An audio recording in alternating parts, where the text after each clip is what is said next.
우리 6월 한 달 동안 더 라이프패스 이렇게 이제 이 주제를 가지고 하나님 말씀 나누고 있는데, 첫 번째 주일에 제가 이런 질문했어요.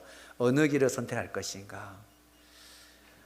우리는 편안한 길, 익숙한 길, 쉬운 길을 좋아하거든요.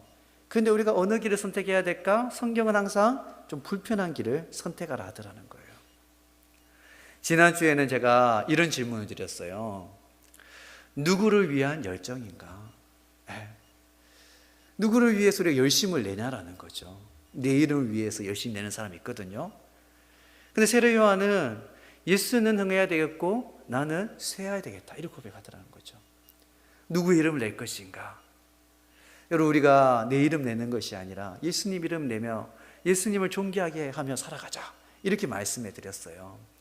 오늘 말씀의 제목은 무엇을 손에 들고 있습니까? 이거예요. 우리의 손에 무엇이 들려 있냐라는 거죠.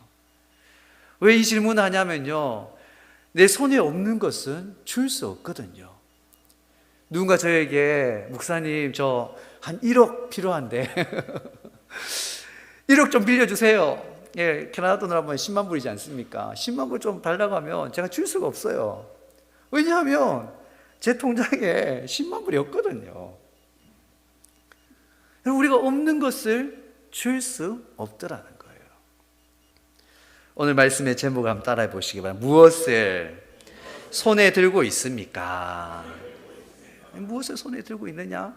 이게 생각보다 중요한 질문이더라고요.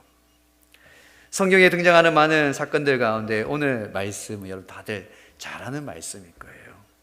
성전에 기도하러 올라가던 베드로와 요한이 그 성전 미문에 나면서부터 안전병이 된, 나면서부터 걷지 못했던 그런 장애를 가지고 태어난 한 사람, 그 사람을 일으켜 세우는 사건, 너무 잘 알고 있는 말씀이잖아요.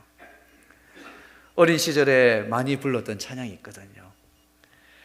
은과 금 나 없어도, 은과 금 나 없어도 내게 있는 건 내게 주니, 오 나사렛 예수 이름으로 일어나 걸으라.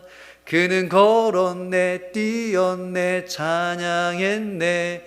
그는 걸었네, 뛰었네, 찬양했네.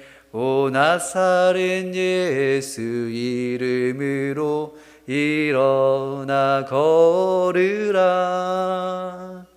이 찬양 기억나시죠? 그렇죠?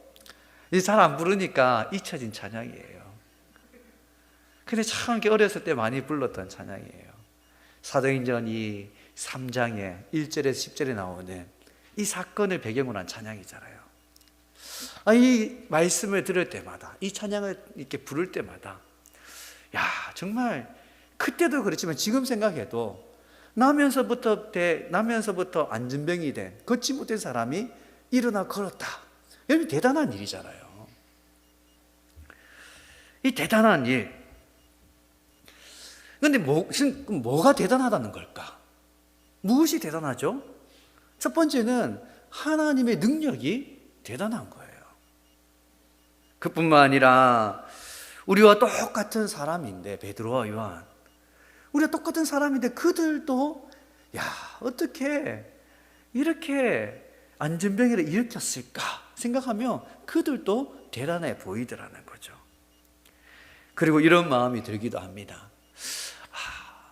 나의 삶에도, 내 눈앞에서도 단 한 번이라도 이런 일이 일어났으면 좋겠다, 이런 생각을 하게 되더라는 거죠. 우리 아이들이야 초등학교 2학년, 3학년 때 그때쯤이었던 것 같아요.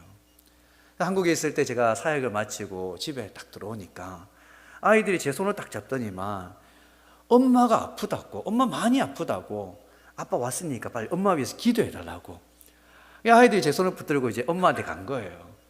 가서 보니까 아내가 많이 아파 보이더라고요. 그날 제가 베드로와 요한이 된 것처럼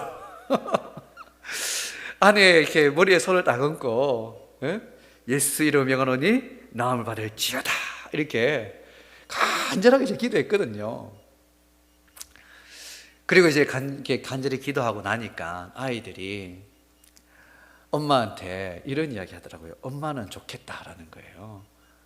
엄마는 좋겠다. 아빠가 정말 간절하게 엄마를 위해서 기도했는지 보니까 엄마는 참 좋겠다라는 거죠. 그리고 아이들이 엄마에게 묻습니다. 그런데 엄마 좀 어때? 근데 엄마 좀 어떠냐는 거죠. 여러분 어떻게 되었을까요? 네, 지금까지 저희 아내가 건강하게 잘 지내고 있습니다. 간절히 기도했거든요. 하루는 예수님이 여리고를 지나가는데 이 맹인 두 사람이 이게 예수님의 이름 부르잖아요. 예수여 우리를 불쌍히 여기소서. 그 예수님 이름 부르거든요. 맹인 두 사람이. 근데 예수님이 그들에게 뭐라고 이야기하냐면요, 그래 내가 너희에게 무엇하여 주기를 원하느냐 이렇게 물으시더라는 거예요. 예수님을 따라다녔던 수많은 사람들이 있었거든요. 너무 많은 사람들이 예수님 따라다니니까 이 앞문 보는 두 사람 예수님 신경 쓸 수도 없어요.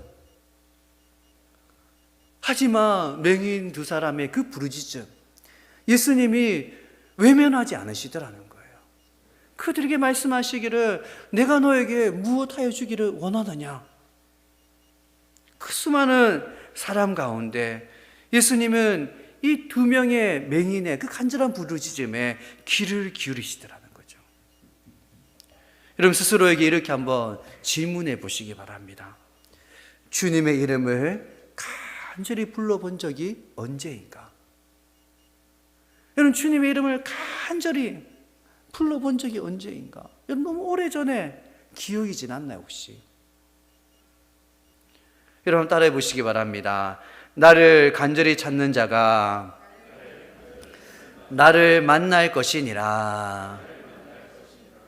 나를 간절히 찾는 자가 나를 만날 것이다. 여러분 이게 제가 여러분 듣기 좋으라고 지어낸 말씀이 아니잖아요. 잠언 8장 17절 말씀에 기록된 하나님 말씀이에요. 하나님 약속이거든요. 사랑하는 성도 여러분, 우리의 삶에 대단한 일, 여러분 우리의 삶의 기적과 같은 일은 우리가 주님 이름 부를 때에, 하나님 이름 부를 때에 시작된다는 사실을 믿으시기 바랍니다. 간절히 주님 이름 찾을 때에 놀라운 일들이 일어난다라는 거죠. 여러분 오늘 말씀 한번 보시기 바랍니다. 사도행전 3장 1절 말씀인데요, 우리 같이 보겠습니다. 제9시 기도하는 시간에 베드로와 요한이 성전에 올라갈새. 아멘. 제9시 뭐 하는 시간이었다고요? 기도하는 시간이, 기도하는 시간. 오후 이 제9시는요 지금 시간을 하면 오후 3시거든요. 오후 3시 이 전통적으로 유대인들이 옛날부터 기도해왔던 시간 중에 하나예요. 오순절 성령이 임하고 초대교회가 보여준 가장 두드러진 특징, 현상 한 가지를 뽑으라면 개인적으로나 공동체가 함께 모여서 기도하는 일에 힘쓰더라는 거예요. 사도행전 2장 42절 말씀 보면 여러분 초대교회가 힘썼던 그 일이 다 기록되어 있거든요. 우리 같이 보겠습니다. 그들이 사도의 가르침을 받아 서로 교제하고 떡을 떼며 오로지 기도하기를 힘쓰니라. 아멘. 사도들의 가르침을 받았다. 또 서로 교제하고 떡을 뗐다. 여기까지 잘 알고 있죠. 그런데 오로지 뭐에 힘썼다고 합니까? 기도하기에 힘을 썼다라는 거예요. 함께 모여 기도하는 가운데 초대교회 성도들은요 성령 충만을 경험하게 되어져요. 기도하는 가운데 기적과 표적이 교회 안에 나타나더라는 거죠. 믿지 않던 영혼들이 기도하는 가운데 회개하게 되어지고 예수를 믿어 세례를 받는 역사들이 나타나더라는, 이게 계속 되었다라는 거예요. 오늘 본문에 베드로와 요한이 제9시에 무엇하러 갔을까? 성전에 기도하러 올라가더라는 거죠. 여러분 말씀에 기록되어 있지 않지만 성전에 올라가는 그 길, 여러분 베드로와 요한만 있었을까? 제9시 기도하는 시간, 유대인들이 전통적으로 지켜왔던 그 시간이잖아요. 많은 사람들이 성전을 향해 올라가고 있었을 거예요. 모두가 같은 이유로 같은 목적지를 향해 가고 있지만 사람들의 그 마음의 자세, 그 영적인 상태가 다 같을까? 그렇지 않더라는 거죠. 그 많은 무리 속에서 베드로와 요한처럼 성령 충만한 가운데 기도의 능력을 경험한 사람이 있는가 하면요, 오후 3시 됐네, 제9시 되었으니까 오늘도 기도하러 올라가야지, 그냥 의무감에 올라가는 사람들도 있더라는 거죠. 의무감에 종교적인 그런 의식으로 기도했던 그 바리새인과 서기관을 향해서 예수님이 외식하는 자라고 말씀하시고, 외식하는 자. 우리 아이들, 우리 학생들은 외식한다, 이게 무슨 뜻인지 잘 모를 것 같아요. 외식, 밥 먹으러 가는 게 아니라 겉과 속이 다른 사람들, 이 겉과 속이 다른 사람들을 외식하는 사람, 이렇게 이야기하지 않습니까? 그들의 기도는 사람에게 보이려고 하는 기도다, 이렇게 예수님이 말씀하시더라는 거예요. 다들 오늘 아침에 교회에 나와가지고 다들 자리에 앉아서 그래도 눈 감고 기도하는 시간 가졌을 거예요. 다들 눈 감고, 여러분 누구에게 기도했습니까? 우리가 사람의 보이게 기도하지 않았거든요. 하나님께 기도하더라는 거죠. 여러분 지금 이 순간에도 여러분 생각해보면 우리 한 공간에 함께 하나님을 예배하고 있어요. 하지만 하나님 예배하는 이 자리에 우리의 마음의 자세, 영적인 상태가 여러분 다 같을까요? 다 다르한 거죠. 나 한 사람 봐도 지난주에는 막 뭔가 좀 열심히 예배 드렸는데 오늘은 무슨 생각이 그리 많은지, 오늘 아무리 생각해도 예배에 집중이 안 될 수 있다는 거예요. 오늘 예배 드리는 우리의 모습이 다 각자 보이진 않지만 다 이렇게 잘 앉아 있는 것 같지만 우리의 마음의 영적인 상태는 다 다르더라는 거. 그래서 우리는 우리의 예배가, 오늘 우리 김선희 선생님이 기도하실 때 그런 기도 하시더라고요. 우리의 예배가 형식적인 예배가 되지 않게 다, 우리의 기도가 의무적인 기도가 되지 않게 다, 그렇게 기도하시더라는 거죠. 우리는 하나님 예배할 때마다, 기도할 때마다 외식하는 자처럼 형식적으로 그 예배하고 기도하는 모습이 되지 않도록 나 스스로를 끊임없이 돌아봐야 되더라는 거죠. 여러분 그런데 제가 이 말씀을 가만히 보니까는, 여러분 베드로, 요한 참 대단하죠. 그런데 이 베드로와 요한도 처음부터 이런 성령 충만한 사람은 아니었다라는 거예요. 하루는 예수님께서 제자들 가운데 베드로, 요한, 야고보 이 3명을 따로 불러가지고, 지금 이야기하면 그 이스라엘 헬몬산이 있어요. 헬몬산. 그 헬몬산에 데리고 올라간 거예요. 왜 산에 데리고 올라갔을까? 이 세 사람을 지금 말로 하면 산기도 데려가, 산기도. 12명 중에서 3명만 딱 데리고 올라갔으니 이 베드로, 요한, 야고보가 좋았을까요? 싫었을까요? 여러분 이 헬몬산이 생각보다 높은 산이거든요. 해발 2700m 되는 정도 되는 산이에요. 그 높은 산에 산기도 간 거예요. 과연 좋았을까? 베드로, 요한, 야고보가 그 높은 산에 올라가서 예수님이 기도하는데, 그날 예수님 기도할 때에 예수님의 용모가 변하고 그의 옷이 휘어져 변했다, 이렇게 말씀하거든요. 여러분 예수님의 그 용모가 변하고 막 옷이 빛난다, 기도하는 가운데, 여러분 이 상황이 여러분 믿어지시나요? 이해가 되십니까? 예수님이 이렇게 막 갑자기 변한 거예요. 그래서 이 헬몬산에 올라간 이 사건을 우리가 흔히 변화산 사건이라고 하거든요. 예수님 얼마나 간절히 기도했으면 예수님 용모가 변하고 옷이 막 휘어졌을까? 그렇다면 여러분 베드로, 요한, 야고보 그들은 무엇을 하고 있었을까요? 누가복음 9장 32절 말씀 우리 같이 보겠습니다. 베드로와 및 함께 있는 자들이 깊이 졸다가 온전히 깨어나 예수의 영광과 및 함께 선 두 사람을 보더니, 아멘. 베드로와 요한, 야고보 이런 사람이 처음부터 성령 충만하지 않았다는 거예요. 제가 질문했잖아요. 이들이 산기도 가는 거 좋아했을까? 별로 안 좋아했던 것 같아요. 그러니까 올라가가지고 뭐하고 있다 합니까? 베드로와 및 함께 있는 자들이 깊이 졸았다 이러거든요. 말이 깊이 졸았다지 그냥 푹 잤다라는 거예요.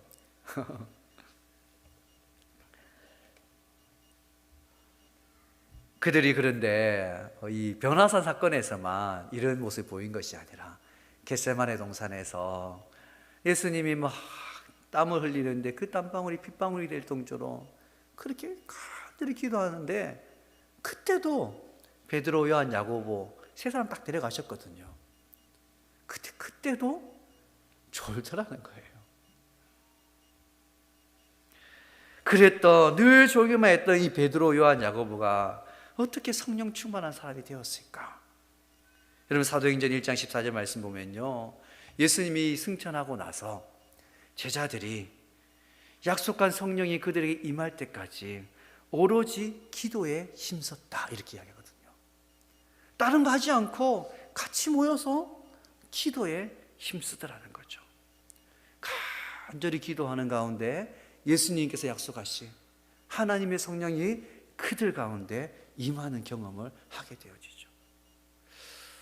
사실 우리가 생각해 보면 이런 모습이 오늘 우리에게 회복되어야 될 모습이 아닐까 싶습니다, 여러분. 이런 모습이 우리에게 회복되어져야 된다는 거죠. 사도행전의 교회는 성령 충만한 교회였습니다. 사도행전의 교회는 함께 기도하기에 힘쓰는 공동체였다라는 거죠. 이것이 오늘 우리가 회복해야 될 성도의 모습이고 또 교회의 모습이라는 사실을 여러분 믿으시기 바랍니다. 우리 안에 이것이 회복되어져야 된다는 거죠. 성령 충만한 가운데 기도하러 올라가는 베드로와 요한, 그들이 누구를 만나게 되냐면요, 그 성전 미문에서 나면서부터 걷지 못했던 사람을 만나게 되더라는 거죠. 그 안전뱅이의 손에 여러분 무엇이 들려 있을까요? 안전뱅이의 손, 성전 미문에 앉은 그 사람 있잖아요. 그 손에 무엇이 들려 있을까? 사람들이 구걸하는 그에게 던져졌던 동전이 그 손에 탁 쥐어져 있는 거예요. 이 동전 맨니 때문에 아침부터 사람들의 도움을 받아가지고 그 성전 미문에 그 사람 앉아 있더라는 거죠. 여러분 이 동전을 놓기 쉽지 않거든요. 우리가 바닷가에 가서 모래를 이렇게 꽉 쥐면요, 꽉 쥐면 꽉 쥐수록 모래가 손가락 다 빠져나가 버리잖아요. 여러분 마치 돈도 더 비슷하거든요. 우리 돈을 꽉 쥐면 꽉 쥐수록 이 돈이 빠져나가 버리더라는 거예요. 그런데 여러분 이것을 놓는 게 쉽지 않아요. 나면서부터 안전병이 된 이 사람, 여러분 그 동전 맨니 놓는 게 쉽지 않습니다. 왜냐하면 그게 그의 삶의 전부이기 때문이에요. 그게 있어야지 하루하루 먹고 살기 때문에 그걸 놓지 못하더라는 거죠. 그런 그를 향해서 베드로와 요한이 다음과 같이 말하지 않습니까? 우리 사도행전 3장 6절 말씀 우리 같이 보겠습니다. 베드로가 이르되 은과 금은 내게 없거니와 내게 있는 이것을 내게 주노니 나사렛 예수 그리스도의 이름으로 일어나 걸으라 하고. 아멘. 나면서부터 걷지 못했던 그가 바라는 것은요, 베드로의 손에 들려있는, 요한의 손에 들려있는 그들의 호주머니에 있는 은과 금이었어요. 은과 금을 바라보면서 구걸하는 거예요. 하지만 베드로와 요한의 손에는 은과 금이 없더라는 거죠. 주고 싶어도 줄 수가 없어요, 은과 금은요. 그런데 그들의 손에 들린 게 있더라는 거죠. 여러분 따라해 보시기 바랍니다. 내게 있는 이것을 내게 주노라. 내게 있는 이것을 내게 준다라는 거죠. 여러분 베드로의 손에, 요한의 손에 무엇이 들려 있습니까? 나사렛 예수 그리스도의 이름으로 구하는 그 기도의 능력, 그 기도의 능력이 그들의 손에 있더라는 거죠. 내게 있는 이것을 내게 주노니 나사렛 예수의 이름으로 일어나 걸어라. 어떻게 이렇게 담대하게 선포할 수 있었을까? 그들이 날마다 이런 기도의 능력을 경험하며 살았기 때문이에요. 사도행전 3장 7절 말씀 우리 같이 보겠습니다. 오른손을 잡아 일으키니 발과 발목이 곧 힘을 얻고. 아멘. 야, 대단하지 않습니까? 일어나 걸어라 해놓고 알아서 일어나 걷겠지 내버려 둔 게 아니에요. 여러분. 손을 딱 잡고 일으켜 세워버리더라는 거죠. 사랑하는 성도 여러분, 내게 없는 것은 줄 수 없습니다. 내게 있는 것만, 내 손에 들려진 것만 나눠줄 수 있더라는 거죠. 여러분 따라해 보시기 바랍니다. 무엇을 손에 들고 있습니까? 무엇을 손에 들고 있냐? 베드로의 손에, 요한의 손에 없었던 그 은도 있고 금도 다 우리 가지고 있거든요. 집에 금 없는 사람 없어요. 집에 은이 없는 사람이 없고요. 은행 통장에 이렇게 돈 없는 사람이 없어요, 여러분. 다 우리 너무 많은 가지고 있거든요. 이 다 가지고 있는데 우리에게 무엇이 없냐면은 기도의 능력, 그게 없다라며. 성령 충만한 삶이 아니라 조금이라도 더 가지고 싶어하는 욕심에 충만한 삶을 살아가고 있다면 그것이 오늘 우리의 문제더라는 거예요. 예레미야 33장 3절 말씀 우리 같이 함께 보겠습니다. 너는 내게 부르짖으라. 내가 내게 응답하겠고 내가 알지 못하는 크고 은밀한 일을 내게 보이리라. 아멘. 하나님 우리에게 말씀하시잖아요. 너는 내게 부르짖으라는 거예요. 부르짖으면 응답하겠다라고 하시잖아요. 그뿐만 아니라 네가 알지 못하고 알지 못하는 크고 은밀한 일을 내게 보여주겠다라는 거. 여러분 보이지 않으면요 아무것도 못해요. 뭔가 봐야지 그 일을 할 수 있더라는 거죠. 그 보여주시는 분이 하나님이시거든요. 우리가 기도하면 하나님이 보여주신다는 거예요. 하나님 보여주신 걸 그것을 붙들고 기도하면요 어떻게 돼? 어떤 역사가 나타날까요? 우리의 삶에도 위대한 일들이, 대단한 일들이 이루어지더라는 거죠. 우리 인생에 대단한 일이 언제 이루어질까? 주의 몸된 교회에 대단한 일이 언제 일어날까요? 100여 년의 그 짧은 그 한국 교회사를 보면 언제 기적 같은 부흥을 한국 교회가 경험했습니까? 바로 골짜기마다 기도하는 소리가 막 울려 퍼질 때에 교회들마다 기도의 불이 꺼지지 않는 거예요. 막 기도가 뜨겁게 일어날 때에 그때에 우리는 부흥을 경험했었거든요. 기도 없이 교회는 부흥할 수 없고 기도 없이 우리 인생에 대단한 일 일어나지 않습니다. 여러분 영혼을 살린 일은 어떻습니까? 선교, 나나이모 선교 하는데 여러분 선교는 어떤가요? 여러분 선교 우리 그냥 공기 좋은 곳에 놀러 가는 게 아니거든요. 선교 기도 없이는 선교 감당할 수 없습니다. 너무 바빠서 기도합니다 라는 책 한 번씩 들어보셨을 거예요. 그 책에 보면은 다양한 기도의 해방꾼 이야기 나오죠. 6가지 정도가 나와요. 그 6가지 기도의 해방꾼, 기도를 방해하는 것도 여러 요소가 있거든요. 근데 가만히 그 기도 요소, 해방하는 요소들을 가만히 보면요 우리 외부에 있는 게 아니라 결국 내 안에 있더라는 거죠. 대부분 성도들이 왜 기도하지 않을까? 오늘 현대인들, 오늘 성도들의 문제는 너무 바쁘다라는 거죠. 그런데 가만히 생각해 보십시오. 우리가 왜 바쁩니까? 뭐 한다고 바쁘죠? 주일 한다고 바쁜가 우리가요?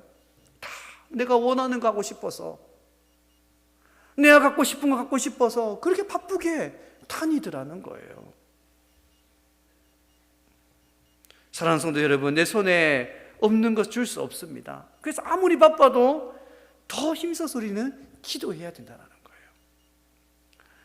반대로 바쁘기 때문에 더 기도해야 된다는 사실을 여러분 믿으시기 바랍니다. 바쁘기 때문에 더 기도해야 된다는 거예요. 말씀을 준비하며 이런 생각해 봤습니다. 베드로와 요한이 그 성전 미문에 앉아있는 안진뱅이를 오늘 사도행전 3장에서 일으키잖아요. 그럼 그때 베드로와 요한이 그 안진뱅이를 처음 봤을까? 그냥 처음 봤는데 그들이 그를 일으켰을까? 베드로와 요한이 성전에 기도하러 오늘 처음 가는 길이었다면 처음 봤겠죠. 하지만 오늘 말씀 보면요, 그렇진 않는 것 같아요. 늘 습관을 따라서 기도에 힘썼으니까요. 돈을 구걸하는 그 영혼을 바라보면서 매일 이렇게 왔다 갔다 하다 보니까 그 영혼이 자꾸 눈에 들어오는 거예요. 그리고 하나님께 베드로 요한이 기도했을 거예요. 하나님, 저 영혼을 어떻게 하면 좋습니까? 갈 때마다 볼 때마다 그 영혼을 위해서 하나님 어떻게 하면 좋습니까? 기도하는 거죠. 그 기도하는 가운데 하나님 어떤 마음이셨냐면은 오늘 올라가는데 예수의 이름으로 일으켜버려, 이런 마음 주신 거죠. 그리고 담대하게 선포해 버리더라는 거예요. 사랑하는 성도 여러분, 우리의 삶의 위대한 일, 우리가 함께 기도할 때 하나님께서 역사하신다는 사실을 믿으시기 바랍니다. 나나이모 원주민 선교 이런 간다고 하잖아요, 그렇죠? 하나 할 수 있으면 우리 성도들이 다 같이 하자고 제가 말씀드렸어요. 가는 분도 있지만 못 가시는 분들은 기도를 함께 하자 했잖아요. 우리가 어떤 기도를 할 수 있을까? 베드로 요한이 그 한 영혼을 바라보면서 하나님, 저 영혼 어떡합니까? 그렇게 기도 시작하잖아요. 그렇게 그 기도부터 시작하는 거예요. 그 기도부터 우리가 함께 하게 되어지면요, 우리의 기도 가운데 하나님께서 역사하실 줄 믿으시기 바랍니다. 우리의 기도를 통하여서 주의 복음이 그곳에 전해지고요, 악한 영들이 떠나고 하나님 나라가 우리가 가는 그곳에 임하게 될 줄 믿으시기 바랍니다. 여러분, 세계 경제가 어렵다고 하잖아요, 그렇죠? 전쟁이 좀 끝날 것 같은데 끝나지도 않고, 전쟁이 한 번씩 일어날 때마다 뉴스를 보면 얼마나 답답한지 모르겠어요. 세계 경제가 어렵다. 그 생각해 보면 어렵지 않았을 때가 없어요, 여러분. 좋았을 때 있나요? 좋았을 때 없거든요. 그 생각해 보면 이제 10년 전, 20년 전에 생각해 보면 우리 지금 너무 잘 살고 있잖아요. 10년 전, 20년 전 그때 비하면 우리는 너무 많이 가졌어요. 못 사는 게 아니더라는 거예요. 돈도 가지고 명예도 가지고 건강도 가졌는데, 그런데 문제는 우리의 삶에 기도의 능력이 점점 사라져 가더라는 거죠. 기도의 능력을 잃어버린 교회, 기도의 참된 기쁨을 모르는 성도의 모습, 여러분 상상해 보시기 바랍니다. 제가 읽었던 책 중에서, 이 책 제목은 잘 기억이 안 나는데 기도와 관련된 책이었어요. 그 책에 보니 이런 내용이 있더라고요. 사단이 성도에게 빼앗기 원하는 것은 돈도 명예도 건강도 아닌 바로 기도의 능력이다라는 거예요. 사단이 우리에게 뭘 뺏어가기를 원할까요? 돈을 뺏어가기를 원할까? 아니에요. 오히려 돈을 줄 수 있어요. 그러면서 우리에게 뭘 뺏어가냐면 기도의 능력을 빼앗아 가버리더라는 거죠. 사랑하는 성도 여러분, 돈에 목말라 할 것이 아니라, 세상 성공에 목말라 할 것이 아니라, 건강에 목말라 할 것이 아니라 하나님 은혜에 목말라 하고, 이 시대에 정말 성령 충만을 사모하고 기도의 능력을 날마다 경험하며 살아갈 수 있는 우리 모두가 되어지기를 간절히 바랍니다.